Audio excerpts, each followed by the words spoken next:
Welcome to Rayat Online School Education 2021-22.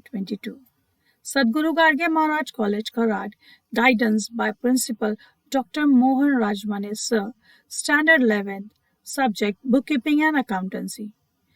Myself, Patel Madam from Sadhguru Garge Maharaj College, Karad. Today, we are going to see the subject Bookkeeping and Accountancy for Standard 11.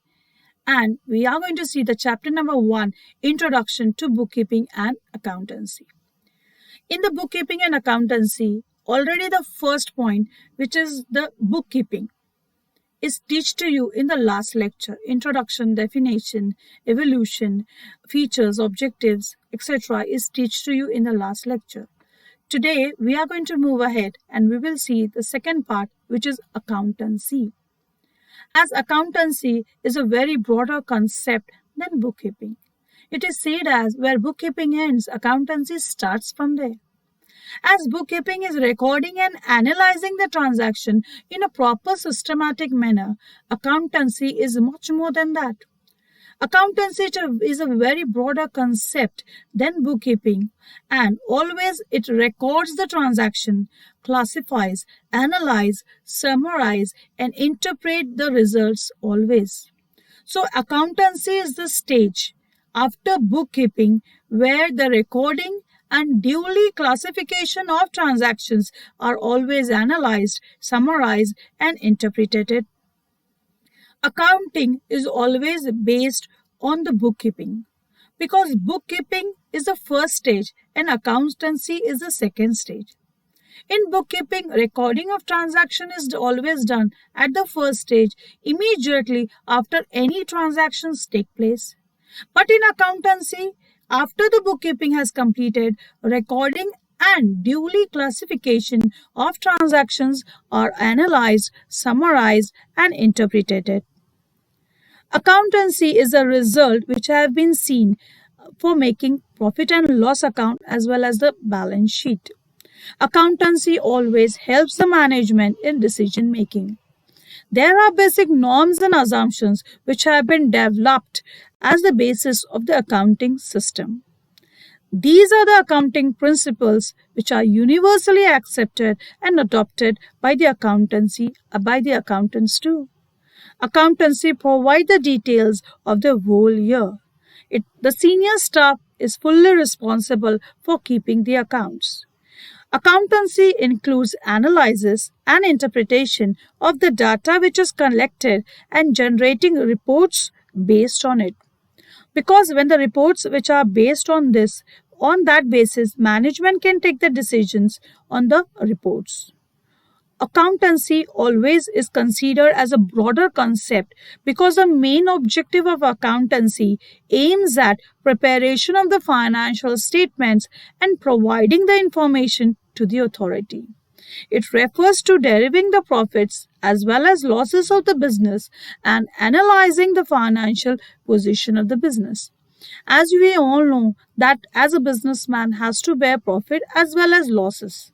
As an example, as the coin has a two side, head and a tail. Just like that, in the business, a businessman has to bear profit as well as the losses in the business.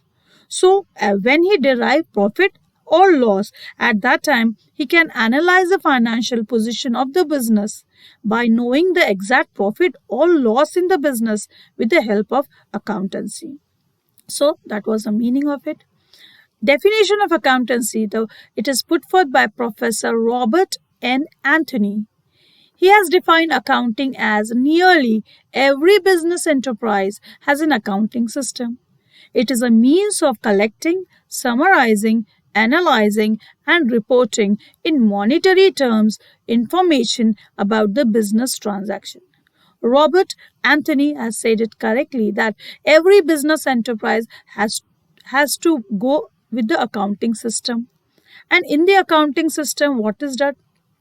Collecting is done, summarizing, analyzing, and reporting in the various monetary terms as well as information is done about the business transaction. That was the meaning and definition of accountancy. We will move ahead with our next point, basis or methods of the accounting system. What are the various bases as well as methods which can be used in the accounting system? We will see. There are total three methods in the accounting system. First is the cash basis. Second is the accrual or mercantile basis. The third is mixed or hybrid basis. We will see with our first point, cash basis. All the business transaction whichever take place in cash are called as cash transaction. In cash basis of accounting, only cash transactions are recorded. In this method, an expense is recognized only when it is actually paid in cash. Similarly, revenue is recognized only when it is actually received in cash. Thus, this method records the income and expenses only when the actual receipt or payment takes place. Various professionals such as lawyer, doctors, chartered accountant, non-profit organization follow this method of accounting. Non-profit organizations are those organizations whose main motive is not to earn a profit but to provide services to the various public. So professionals like lawyers, doctors, CAs, chartered accountants, we all know. About NPO, non-profit organization, I said to you. The second one is about the accrual basis, or you can say mercantile basis. In this accrual basis of accounting, incomes are recorded when they are earned, irrespective of whether the cash have been received or not. And expenses are recorded when they become payable, irrespective of whether they have been actually paid in cash or not. Thus, the transactions that occur in the particular financial year are recorded even though the receipts or payment may be not having taken place. Thus, these systems record income earned whether it is received or not, expenses incurred whether it is paid or not, just opposite to cash.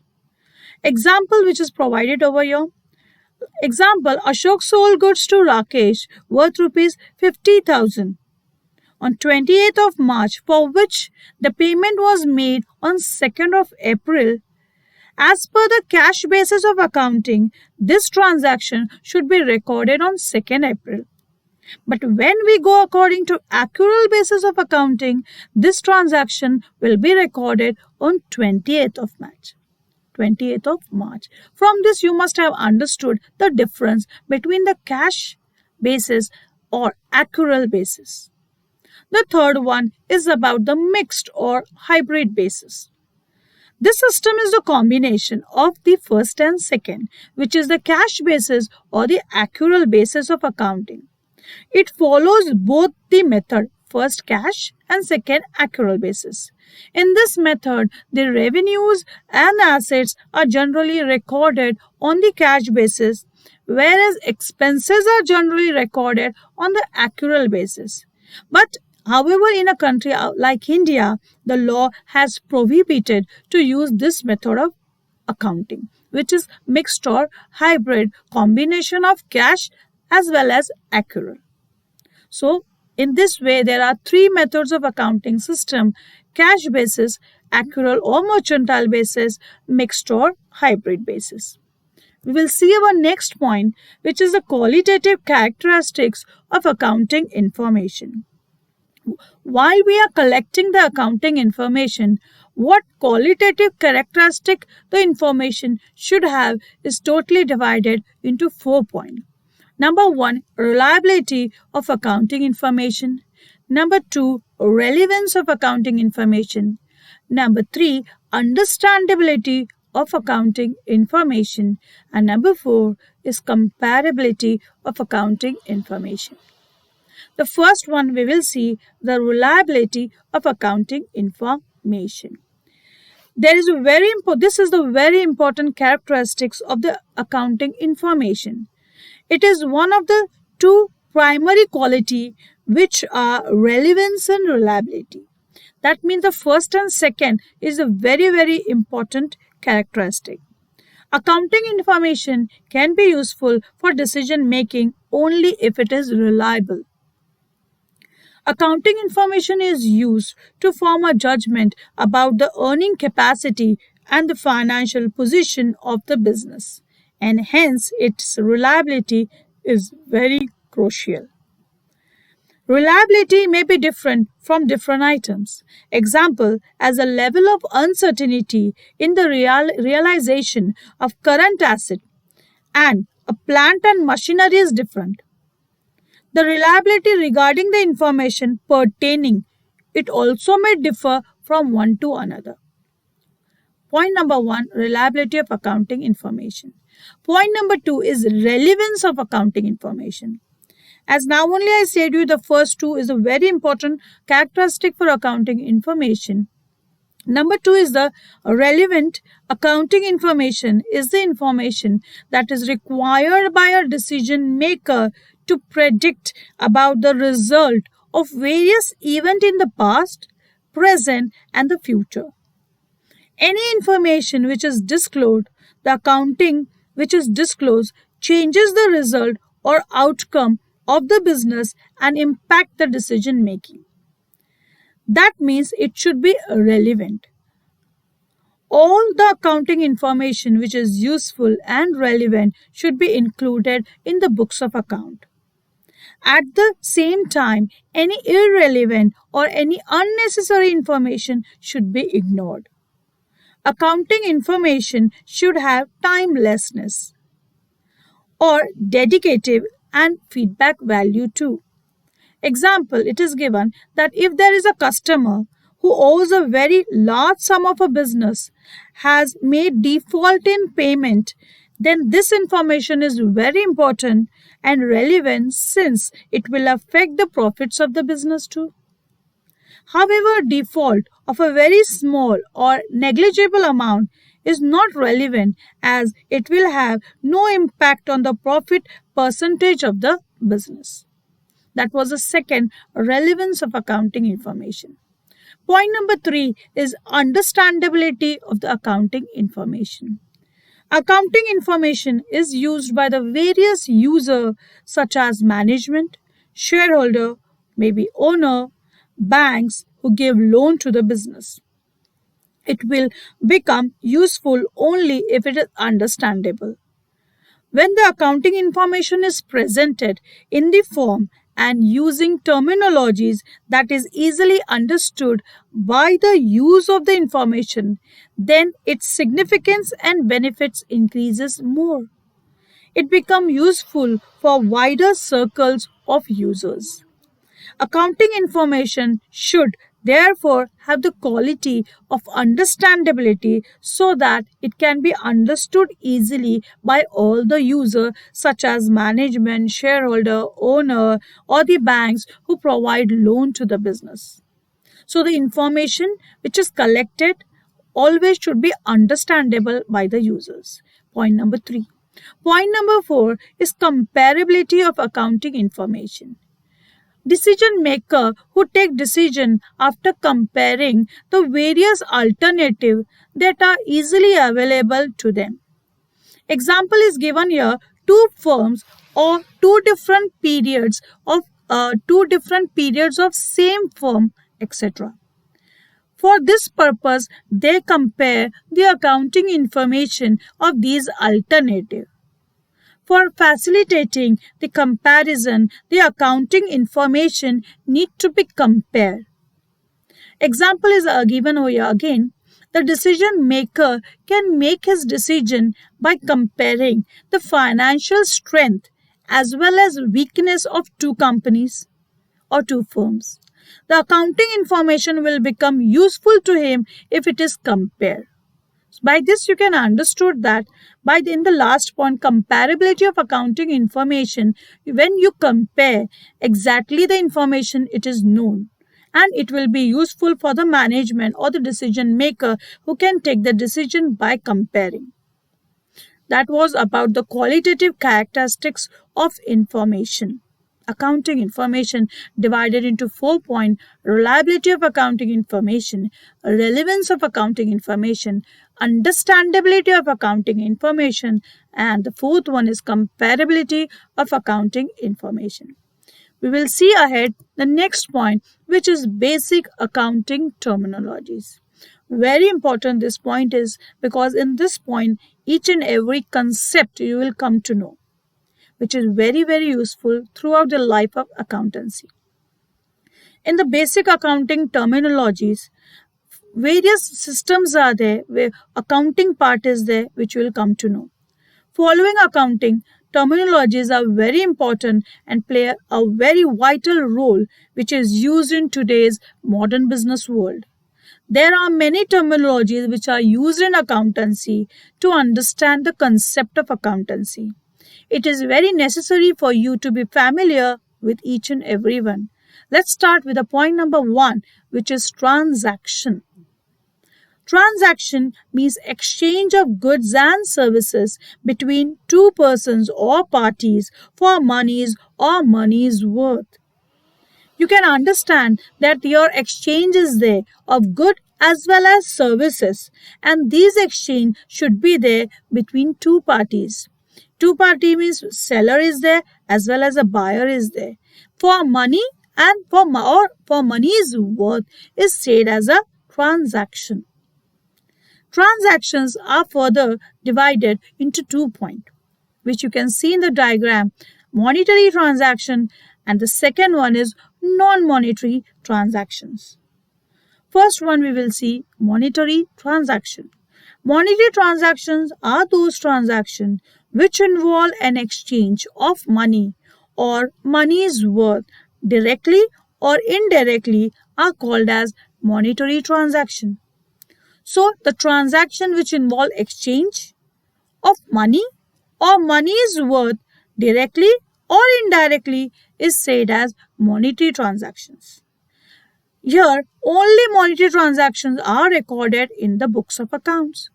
So, those transactions which relate to money directly or indirectly are recorded in the monetary transactions. Monetary transactions are further divided into 2 points: cash transaction as well as credit transaction. Cash transaction, by the name itself, you must have understood that cash transactions are those business transactions in which cash is paid or received immediately. Example is given over here. The business has purchased goods by paying the money on the spot. So when spontaneous payment is there, you are paying or you are receiving immediately on the spot, those transactions are considered as what? Cash transactions. The second one is credit transactions. Credit transactions are those transactions where the payment or receipt of cash take place after a specific period of a time. That means spontaneous cash payment or receive you are not receiving. It is postponed to a future date.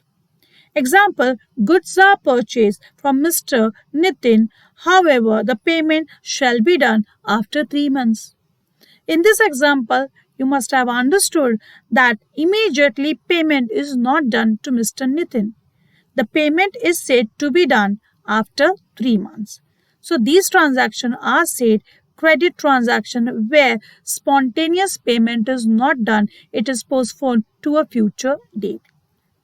That was the monetary transactions 2 part, cash transaction as well as credit transaction. Number 2 is non-monetary transactions. Non-monetary transactions are carried without the involvement of money or money's worth directly or indirectly are called non-monetary transactions. Means those transactions which are done in which money or money's worth is not there for buying and selling of goods or services directly or indirectly are said as non-monetary transactions. These transactions are not recorded in the books of account because it doesn't involve money. Example, the next which is divided non-monetary transaction, which is further divided as 1 point, barter transaction. You must have heard this word in the history. That barter transaction is said to be followed when goods or services are exchanged against goods or services. Example, exchange of rice against vegetable, exchange of wheat against cotton. Yes, in this transaction, exchange of goods are there for goods. Money involvement is not there. So those transactions are said as non-monetary transaction. Let's go ahead with our point number 2, which is entry. Entry is the first record of the business transaction in the books of accounts. Entry is playing a very important role. To pass an entry means to record a transaction into proper form by using the correct techniques in the books of account. So entry you must be knowing further, because entry is related to journal entry. In an entry, immediately when the business transaction take place, on that basis the first record is made, which is said as entry. And it is said to pass an entry. To pass an entry means what? To record a transaction, and it should be recorded in the proper form by using the correct techniques of the books of account. We have various techniques, we have various golden rules of accountancy that will be followed while you are passing an entry. Point number 2. Point number 3 is narration. Narration is related with entry, because when you pass an entry, the short explanation which is provided for the entry is said as narration. Narration is a short explanation of the business transaction for an entry.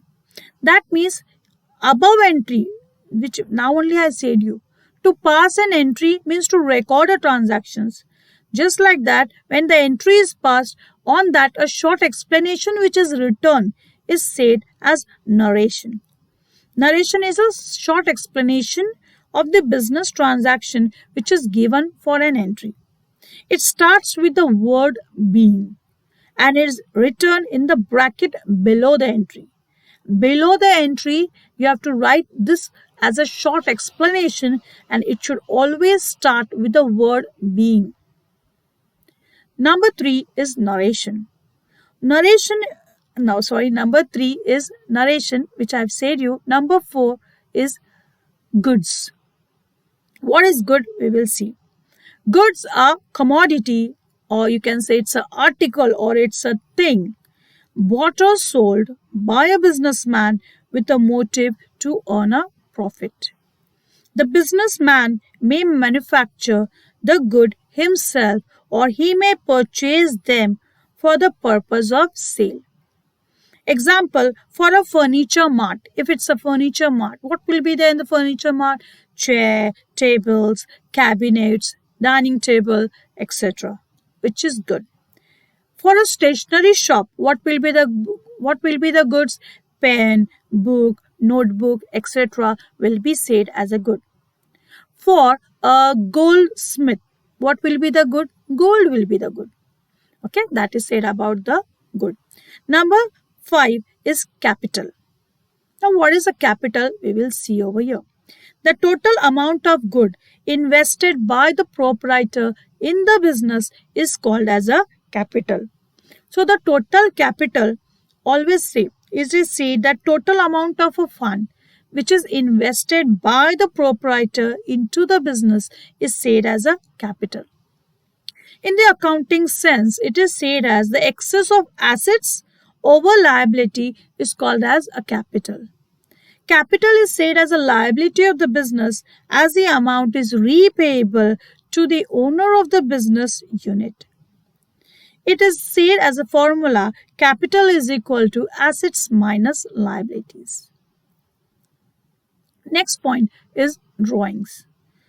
One more example I'll give you about a capital. If suppose a businessman requires rupees 5 lakh to buy a machinery and a stock of goods for running the business, he will raise the money by taking a bank loan and by putting his own money. He has taken a loan from a bank of rupees 2 lakh and the balance is rupees 3 lakh is the money that he has to put in. Here assets, in this example, asset is rupees 5 lakh, liability is rupees 2 lakh. So according to the formula, capital is equal to assets minus liability. That means 5 lakh minus 2 lakh. Your answer is how much? 3 lakhs. So the balance 3 lakh is always used. Next point is drawings. Drawing means any goods or amount withdrawn by the proprietor from the business for his personal use is said as a drawing. Example, if a businessman pay the electricity bill of his residence or home using the cash from the business is said as a drawings. Okay. The next point we will see is the debtors, and the next after that is creditor. Now, who is a debtor? A debtor is a person who has to pay the money to the business for the goods and services purchased by him on credit is called as a debtor. A debtor is basically a person who owes money to the business. Example, a customer, Miss Divya, has purchased goods of rupees 10,000 from Messrs. Radhika Traders but has not paid for the same. Then that customer, Messrs. Divya, owes rupees 10,000 to Radhika Traders, as hence Messrs. Divya is the debtor. So a debtor is always a person who owes money to the business. Next is the creditor, a person to whom money is payable for goods and services purchased or received by the business is known as a creditor. So a creditor is a person to whom business owes money. Example, again we will see the same example into different point. Messrs. Radhika Traders has purchased goods of rupees 25,000 from the supplier Mr. Khanna, but has promised to pay after 2 months. So it means Radhika Traders owes rupees 25,000 to Mr. Khanna, hence Khanna is the creditor. The last point we will see today is about the bad debts. Bad debt is said as the amount which is irrecoverable from the debtor is considered as bad debts. Since the amount will not be recovered, it is a revenue loss for a business organization. Example, if a debtor Divya owes rupees 10,000 to Messrs. Radhika Traders but is payable to pay only 9,000, then the balance of rupees 1,000 which is not recoverable and is called as bad debt. Okay, in this way we have completed up till bad debts in the basic accounting terminologies. Thank you very much.